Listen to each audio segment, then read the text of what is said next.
దేవునికి మహిమ కలుగును గాక. మీ అందరికి నా హృదయపూర్వక వందనాలండి. చూడండి, దేవుడు ఎప్పుడైనాను మన చేయి విడిచిపెట్టే దేవుడు ఆయన కాదు. చూడండి, అపోస్తుల కార్యము 13వ అధ్యాయము 45వ వచనంలో కూడా దేవుడు మాట్లాడుచున్నాడు. పౌలు చెప్పిన వాటికి అడ్డము చెప్పిరి. చూడండి, ఇక్కడ ఒక దైవజనుడు వాక్యము బోధిస్తున్నాడండి. దేవుని మాటలు బోధిస్తుంటే యూదులు అంటే ఎవరండి? దేవుని వెరిగిన బిడ్డలే, దేవుని బిడ్డలే. మరి అడ్డు చెప్తున్నారంట.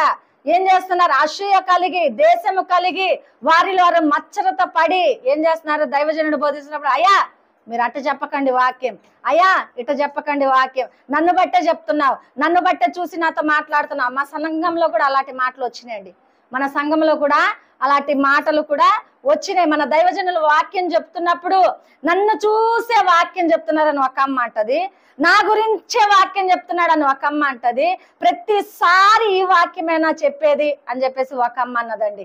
అన్నారని చెప్పేసి పాస్టర్ గారు దాన్ని విడిచిపెట్టలేదండి. నీకు నిజంగా మారు మనసు ఉంటే, నువ్వు నిజంగా దేవుని మాటకు నువ్వు లోబడి కట్టుబడి ఉంటే, నీతో దేవుడు మాట్లాడుచున్నప్పుడు నువ్వెందుకు మంచిగా స్వీకరించవు? మంచిగా ఎందుకు స్వీకరించకపోతే ఏమవుతుంది? యూదుల లాంటి జీవితం మంది కూడా అవుతుంది. యూదులు ఏం చేస్తున్నారు? దేవుని మాటలు విన్నారు, దేవుని యొక్క అద్భుతాలు చూశారు, దేవుని చేసిన క్రియలు చూశారు. అయినా కూడా పౌలు బోధిస్తున్నప్పుడు వారు మచ్చరతో కలిగి దేవుని మాటకు ఆటంకంగా అడ్డంగా ఉంటున్నారంటండి. హల్లెలూయా. మనము కూడా కొన్ని సందర్భాలను బట్టి దేవుని మాటకు అడ్డంగా ఉంటున్నామా? అడ్డుగోడలుగా నిలుస్తున్నామా? చూడండి, అడ్డుగోడలుగా నిలిస్తే అది దేనికి పనికిరాదండి. దేవుని మార్గాలకి, దేవుని వాక్యానికి మనం సరళం చేస్తే దేవుడు ఏం చేస్తాడు తెలుసా? అద్భుతంగా దేవుడిని జీవితంలో, నా జీవితంలో కార్యం చేస్తాను అన్నాడు. అడ్డుగోడల వల్ల ఇదే నా ప్రేసు, నేను కట్టుకునే అడ్డుగోడలని మనం కట్టుకుంటే దేనికి ప్రయోజనం ఉండదండి.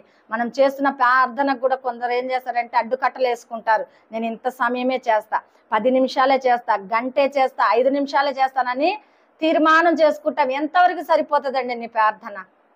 నీ ప్రార్థన ఎంతవరకు సరిపోతుంది? దేవుడు నీతో మాట్లాడే వరకు ప్రార్థన చేయి.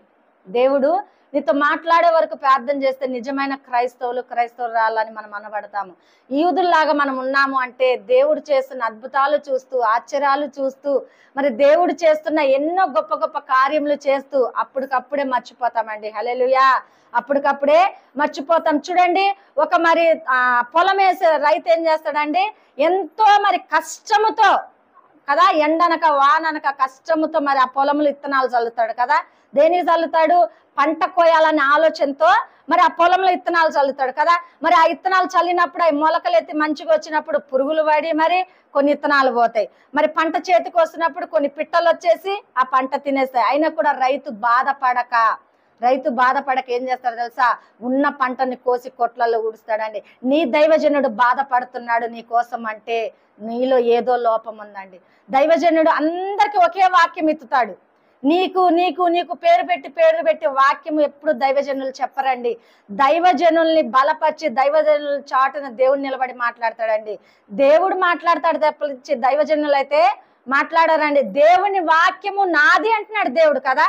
నేను మాట్లాడుతున్నాను వాక్యముతో అన్నప్పుడు మరి దైవజనులు సొంత మాటలు మాట్లాడితే అక్కడ నెరవేర్చబడతాయా? అద్భుతాలు జరుగుతాయా? ఆశ్చర్యములు జరుగుతాయా? స్వస్థతలు జరుగుతాయా? జరగవు కదండి. దేవుడుండి అక్కడ కార్యము చేస్తున్నప్పుడు దేవుడు ఏం చేస్తాడు తెలుసా? ఎంతో అద్భుత కార్యముల ద్వారా దేవుడు మాట్లాడుచున్నప్పుడు మరి దైవజనుల్ని మనం బాధ పెట్టక, చూడండి, మరి దైవజనులు ఏ స్వార్థం లేక అందరికి సమానమైన వాక్యం పంచుతాడండి ఆయన. ఎందుకంటే నా బిడ్డలు నశించిపోకూడదు, నా బిడ్డలు బాధపడకూడదు, నా బిడ్డలు సాతాను చేతిలో ఉండకూడదు, నా బిడ్డలు విడుదలవ్వాలా, సమస్యలు పడకూడదు, ఆర్థిక పరిస్థితులు పడకూడదు, తాగుబోతు భర్తలతో బాధపడకూడదు, ఫ్రెండ్సులతో తిరుగుతున్న భర్తలతో బాధపడకూడదు, వారి కష్టార్జితం వ్యర్థము కాకుండా ఉండాలి అని బలిపీఠం దగ్గర కన్నీరు కారుస్తున్నాడంటే నీ దైవజనుడు అండి. హల్లెలూయా. నీ తల్లిదండ్రులు కూడా కార్చరండి. ఎందుకంటే పెళ్ళి అయిపోతే ఆ పిల్లని వదిలేస్తారు, పెళ్ళి అయిపోతే కుమారుని వదిలేస్తారు కదండి. బాధ్యత ఎవరు తీసుకోరు. కానీ నువ్వు చచ్చిపోయే వరకు, నువ్వు భూమిపైన నుండి వెళ్ళిపోయే వరకు కూడా నీ దైవజనుల్ని కొరకు కన్నీరు కారుస్తారండి. హల్లెలూయా. ఎంత గొప్ప ధన్యత మనకు దేవుడు ఇచ్చినప్పుడు ఎందుకండి మనం దేవుని సన్నిధిలో విసర్జించి బ్రతుకుతాము? ఎందుకు మనం పౌలుకు ఆటంకములు పరిచినట్టు మన దైవజనులను ఎందుకు ఆటంకం పరుస్తున్నాము? ఎందుకు ఆయనను బాధ పెట్టే వారిగా ఉంటున్నాం? మన దైవజనులు ఏదైనా వాక్యం చెప్తున్నప్పుడు, దైవజనులను బట్టి మనం ప్రార్థన చేస్తున్నప్పుడు, దేవుడు మన జీవితాల్లో అద్భుతాలు చేసినప్పుడు ఎంత అద్భుత కార్యం చేస్తాడండి దేవుడు, చెప్పండి. అప్పుడు ఎంటెంటనే ఒకరికొకరు సాక్ష్యాలు వెలుగుతాడు. దేవుడు మా దైవజనుల్ని వాడుకొని నాతో మాట్లాడాడు, మా దైవజనుల ద్వారా మాతో మాట్లాడాడు, ఆయన వాక్యం చెప్తున్నప్పుడు మేము బలము పొందుకున్నాము అని సాక్ష్యాలు చెప్తాం. దేవుడు వాక్యం బయలుపరుస్తున్నప్పుడు దైవజనుడికి ఆటంకం పరిస్తే ఆ వాక్యము ఫలించదండి. హల్లెలూయా. చూడండి, మరి 1 పేతురు 4వ అధ్యాయము 4వ వచనంలో దేవుడు మాట్లాడుచున్నాడు. ఒకసారి చూసుకుందాం. చూడండి, ఒకరికి ఏదన్నా కష్టం వచ్చింది అంటే మరి పరిగెత్తుతూ మరి ఆ కష్టం కొరకు వెళ్ళినప్పుడు చివరికి ఏమవుతుందంట? దూషణకరమైన మాటలు వస్తాయంటండి. హల్లెలూయా. చూడండి, ఎన్నో మార్లు మన పాస్టర్ గారు కూడా అటువంటి శ్రమలు పడ్డారు. ఎందుకంటే ఎవరన్నా మరి ఏదన్నా కష్టం వచ్చినప్పుడు దైవజనుడికి వచ్చి చెప్తారండి, అయ్యా నాకు ఈ కష్టం వచ్చింది, అయ్యా నాకు ఈ బాధ కలిగింది, మాకు ఇల్లు దొరకట్లేదు, లేకపోతే మాకు పని దొరకట్లేదు, లేకపోతే అది కావాలి ఇది కావాలన్నప్పుడు మన దైవజనుడు ఏం చేస్తారు తెలుసా? దేవుని ప్రేమతో, దేవుడు చూపిస్తున్న కృపతో ఆయన ఏం చేస్తారంటే మొట్టమొదటిగా ముందుకెళ్తారండి. హల్లెలూయా. ముందుకెళ్ళి సహాయం చేసినప్పుడు, పరిగెత్తుకుంటూ వెళ్ళి సహాయం చేసినప్పుడు ఏం కలుగుతుందండి? కీడు దూషణకరమే కలుగుతుంది. హల్లెలూయా. ఏమవుతుంది?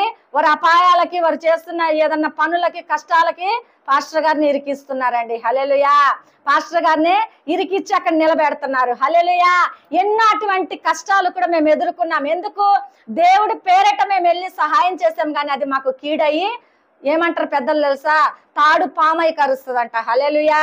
మరి మేము మేలు చేయడానికి వెళ్ళినప్పుడు అది మాకు కీడుగానే మరి మాకు ముందు వచ్చింది. అయినా కూడా మేము ఆ కీడు వైపు చూడక దేవుడు చేస్తున్న మేళ్ళు వైపు మేము ఏగిరపడి పరిగెత్తుతున్నామండి. ఎన్ని కీళ్ళు వచ్చినాయి తెలుసా?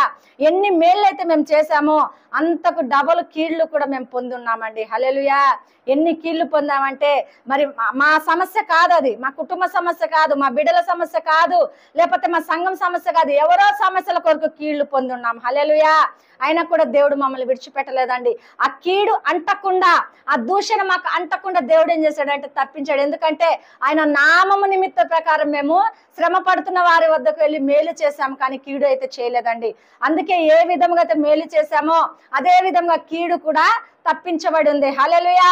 నువ్వు ఒకవేళ మేలు చేస్తున్నప్పుడు నీకు కీడు సంభవిస్తే కూడా నువ్వు బాధపడొద్దండి. ఆ కీడు వైపు నువ్వు చూడకుండా మేలు వైపు నువ్వు చూసి ప్రార్థన చేస్తే దేవుడు ఏం చేస్తాడు తెలుసా? అద్భుత కార్యం, ఆశ్చర్య కార్యములు చేస్తానని చెప్పేసి చెప్తున్నాడు. మరి చూడండి, యూదా పత్రిక 1వ అధ్యాయము మరి 10వ వచనంలో చూడండి, దేనిని మనము వెరగక దేవుడు చేస్తున్న మేలులు మనము పట్టించుకోక ఆలోచించుకున్నప్పుడు మృగము వలె ఉన్నప్పుడు ఏమవుతుంది? నిజము వలె మనం ఉన్నప్పుడు ఏమవుతుందంటే అది తిరిగి అది మన మీనికే కీడు సంభవిస్తుంది అంటండి. హల్లెలూయా. దేన్నైతే మనము దేవుడు మాట్లాడుచున్నప్పుడు ఇసరిదిస్తామో, దేన్నైతే మనం లక్ష్య పెట్టకుంటామో, మృగము స్వభావము కలిగి మనం ఉంటామో, మృగాలంటే తెలుసు కదండి, అడవి జంతువులు. హల్లెలూయా.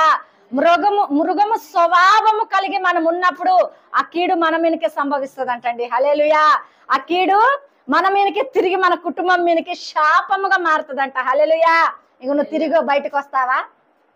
తిరిగి వస్తావా? ఎవరు అంట, ఒక తండ్రి ఏం చేశాడంటే తన తండ్రికి కుమారుడు ఉన్నాడు, తండ్రి ఉన్నాడు, తాత ఉన్నారు, ముగ్గురు ఉన్నారు. అయితే తన తండ్రికి ఈ ముసలాయన ఎప్పుడు చచ్చిపోతాడో, ఈ ముసలాయనకు చాకిరీ చేయలేకపోతున్నానే గుంత దవ్వుతున్నాడట. పాస్టర్ గారు ఎన్నో మార్లు ఈ మాట చెప్పున్నారు. గుంత దవ్వుతున్నారంట.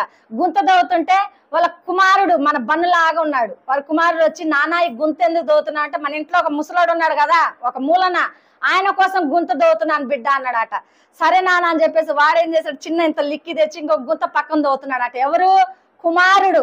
తవ్వుతుంటే కుమారుడిని తండ్రి అడిగాడంట, కుమారుడా ఈ గుంత ఎందుకు దవ్వుతున్నా? నాన్న నువ్వు ఆ స్థితిలో వచ్చినప్పుడు ఈ గుంతలో నీకు పాతి పెట్టాలి కదా అన్నాడట. హల్లెలూయా.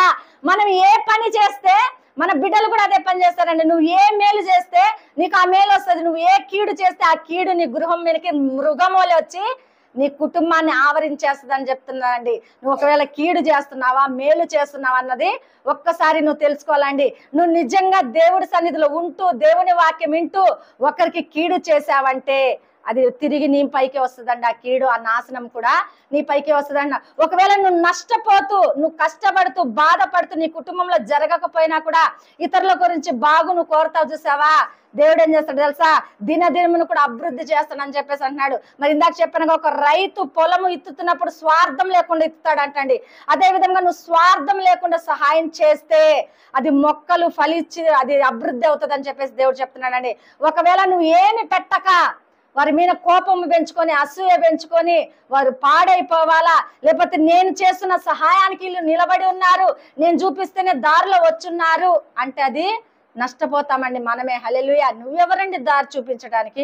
దేవుడు నీలో ఉండి దారి చూపించారని అనుకోవచ్చు కదా. ప్రతి మనిషికి కూడా ఎన్నో మార్లు ఈ వాక్యం మనం చెప్పుకొని ఉన్నాం, దేవుని గురించి మనం చెప్పుకొని ఉన్నాం. దేవుడు డైరెక్టర్గా వచ్చి మనకు సహాయం చేయడండి. ఎవరో ఒకరి ద్వారా, ఏ మనిషి ఒకరి ద్వారా దేవుడు సహాయం చేస్తాడు కదా. ఆ సహాయం నువ్వు చేశావు అంటే అది నీవు చేయలేదు, దేవుడు నీలో ఉండి చేపించాడు. అక్కడ మనం ఎందుకు గర్వపడాలా? నేను సహాయం చేస్తేనే నిలబడ్డాడు, నేను ఇస్తేనే తింటున్నారు, నేను చూపిస్తేనే వెళ్తున్నారు అన్న గర్వం మనకు వద్దండి. అది వారిని మనం అంటే అది తిరిగి మన పైకే వస్తుంది. హల్లెలూయా.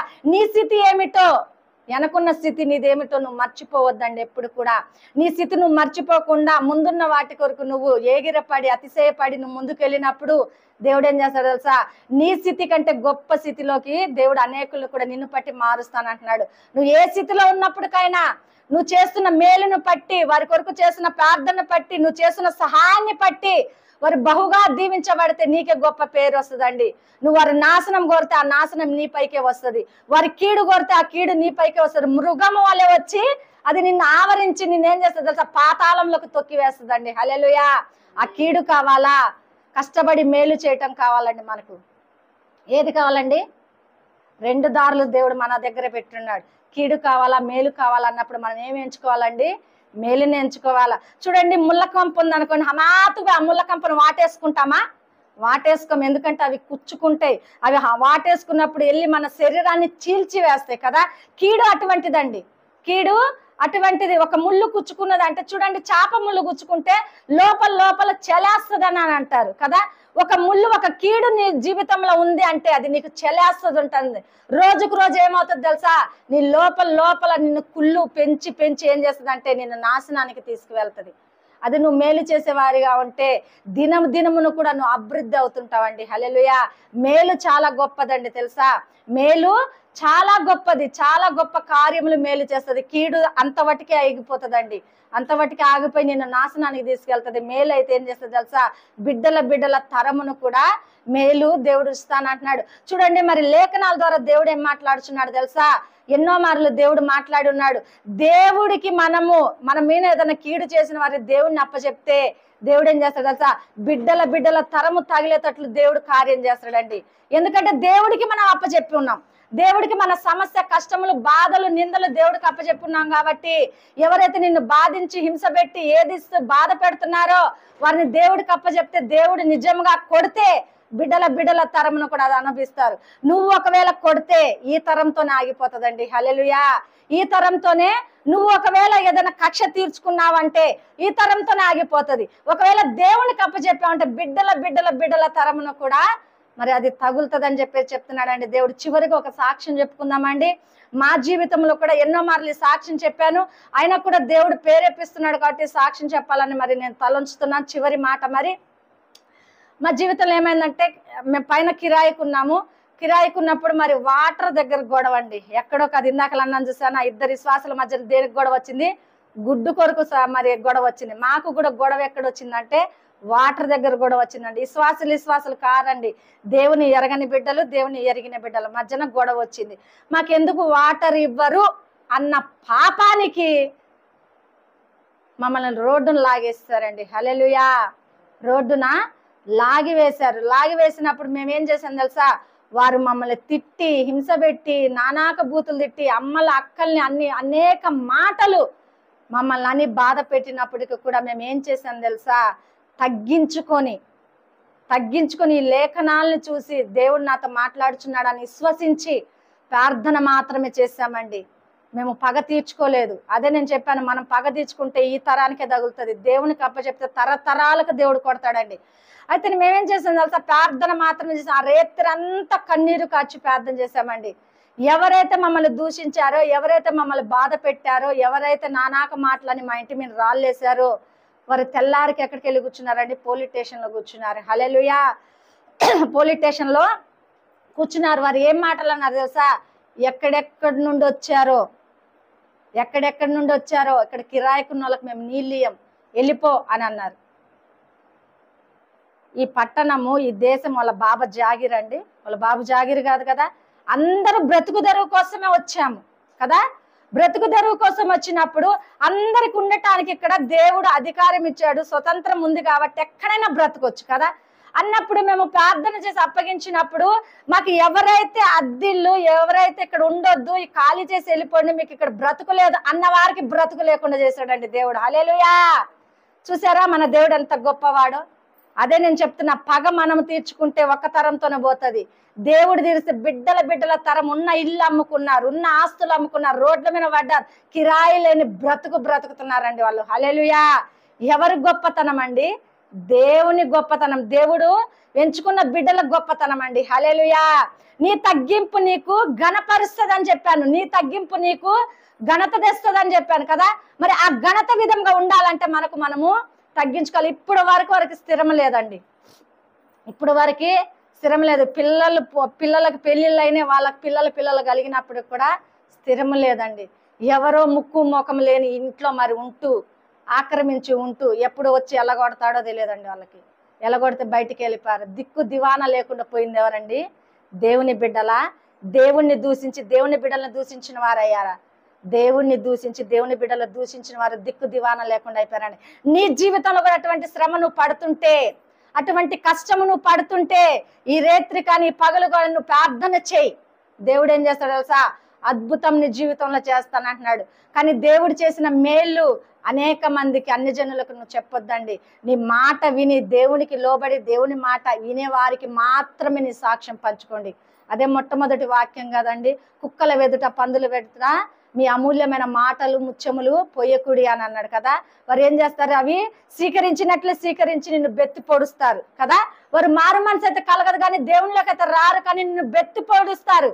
అటువంటి వారి మధ్యలోకి వెళ్ళి మన సాక్ష్యం పంచుకోవటం అది వ్యర్థము కదా. దేవుని సన్నిధిలో నిజమైన సాక్ష్యం పంచుకుంటే నీ సన్నిధి, దేవుని సన్నిధి కట్టబడుతుందండి. హల్లెలూయా.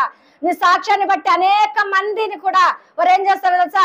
ఫలానా సిస్టర్ జీవితంలో గొప్ప కార్యం దేవుడు చేశాడు, మన అందరం కుటుంబ సమేతంగా దేవుని సన్నిధికి వెళ్తే మన జీవితంలో కార్యం చేస్తుందని భార్యలు వెళ్ళి చెప్తారు, భర్తలు వెళ్ళి చెప్తారు, బిడ్డలు వెళ్ళి వారి కుటుంబంలో చెప్తారండి. అది మేలుకరమైన ఇష్టం అండి. హల్లెలూయా.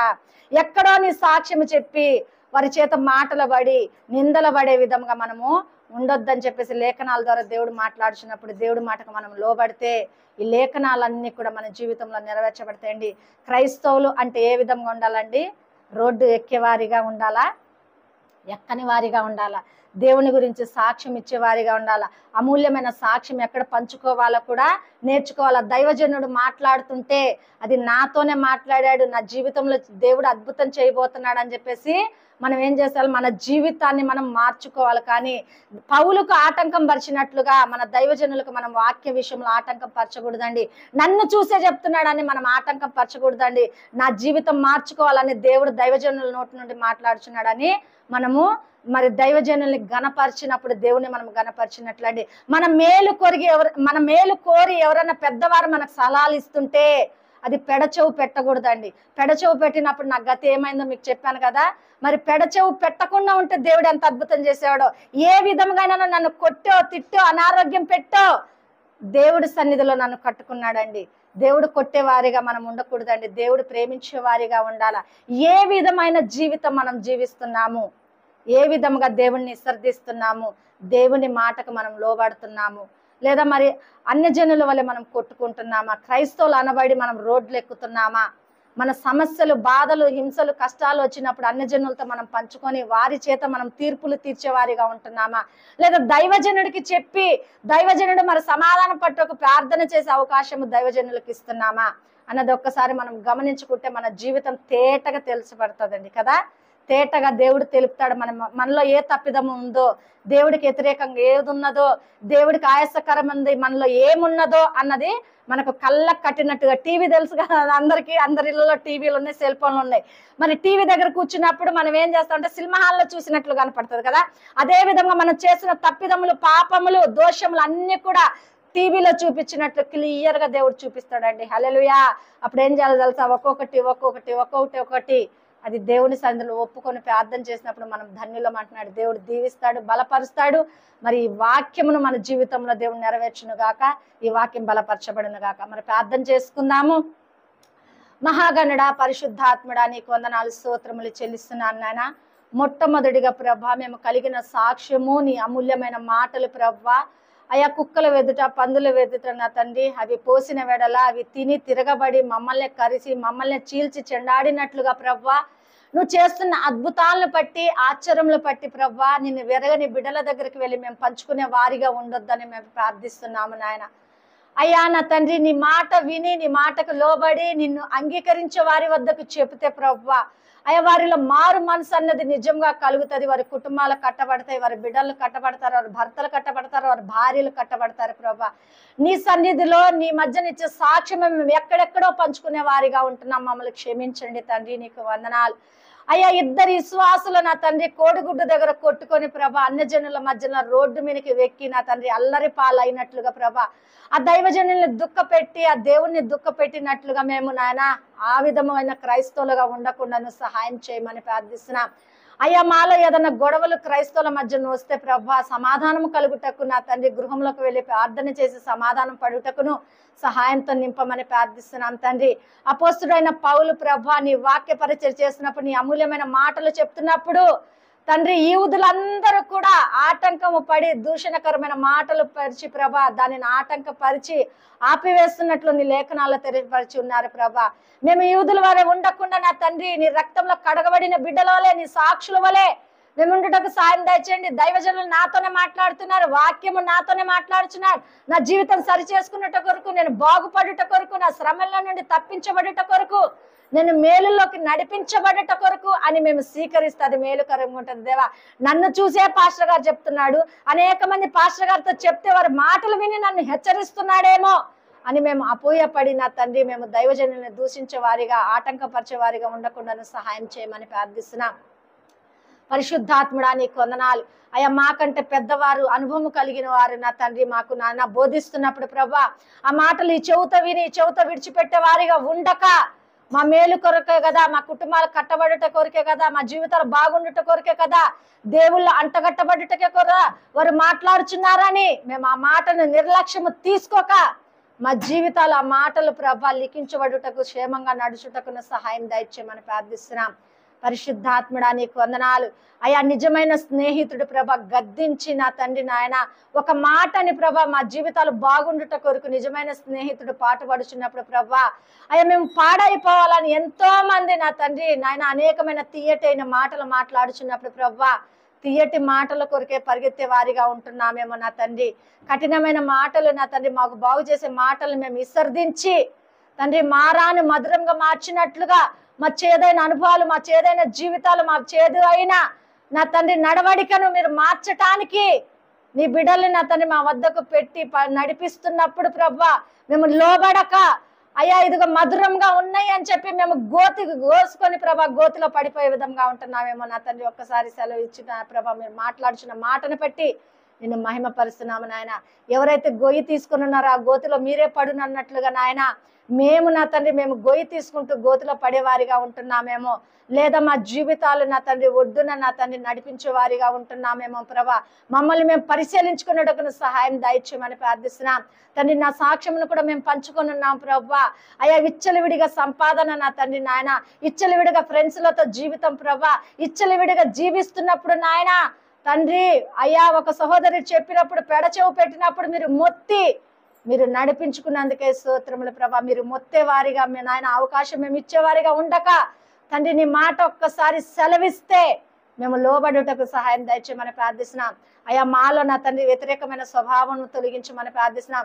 ఒకవేళ భర్తలు నాయన నీకు అంగీకరించక మరి బాప్తిసాలు తీసుకొని నా తండ్రి నాయన నీలో లేని బిడ్డలు కూడా తండ్రి భార్యలు మరి నా తండ్రి అయ్యా వారికి సపోర్ట్ పలుకుతూ వారి మందు సీసాలు తెచ్చుకొని బీర్లు తెచ్చుకొని అయ్యా ఇదిగో ఫ్రెండ్స్ని తెచ్చుకొని ఉన్నప్పుడు తండ్రి వారికి కుండలు వార్చి పెట్టేవారిగా మేము ఉండక నా తండ్రి ఆ భర్తను నిలదీసి అడిగేవారిగా వాక్యము నా తండ్రి వారి జీవితంలో నా తండ్రి ఫలించుటకు ధైర్యముగా నువ్వు చేస్తున్న మేలులు ధైర్యంగా నీ వాక్యము భార్యలుగా బోధించే వారిగా ఉండి మా కుటుంబాలు మేము కట్టుకునే సహాయం దయచేయమని ప్రార్థిస్తున్నాం. ఇదొక్కసారే కదా నా భర్త చేస్తున్నాడు, మాకేదన్నా సహాయం వస్తుందేమో, నా భర్త సంతోషమేమో అని చెప్పేసి ప్రభా చికెన్లు మటన్లు ఆమ్లెట్లు వేసుకుంటూ నా భర్తకి మేము నరకానికి పంపించే వారిగా ఉంటున్నామేమో నా తండ్రి.